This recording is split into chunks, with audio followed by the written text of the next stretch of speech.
விழுப்புரம் திண்டிவனம் நகராட்சியில் பட்டியல் சமூக அதிகாரியை காலில் விழுந்து மன்னிப்பு கேட்க வைத்த விவகாரம் தொடர்பாக வழக்கு பதிவு செய்யப்பட்டிருக்கிறது. முழு விவரங்களோடு இணைகிறார் நமது செய்தியாளர் ராஜசேகர். வணக்கம் ராஜசேகர். யார் யார் மீது வழக்கு பதிவு செய்யப்பட்டிருக்கிறது, எந்த பிரிவின் கீழ் வழக்கு பதிவு செய்யப்பட்டிருக்கின்றது, முழு விவரங்கள்? விழுப்புரம் மாவட்டம் திண்டிவனம் நகராட்சி அலுவலகத்தில் இளநிலை உதவியாளராக பட்டியலின சமூகத்தை சார்ந்த ஒருவர் பணியாற்றி வருகிறார்.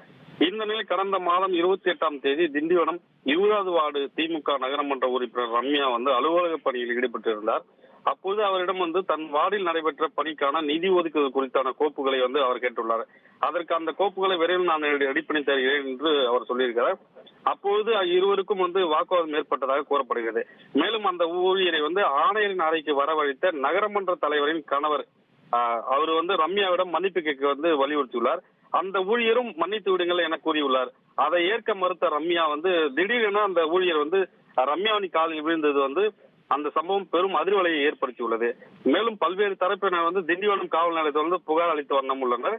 அந்த புகாரின் பேரில் தற்பொழுது திண்டிவனம் போலீசார் திண்டிவனம் திமுக பெண் கவுன்சிலர் ரம்யா மற்றும் நகரமன்ற தலைவரின் கணவர் ரவிச்சந்திரன் மீது வன்கொடுமை சட்டத்தின் கீழ் வழக்கு பதிவு செய்து அந்த இருவரையும் போலீசார் தற்போது தேடி வருகின்றனர்.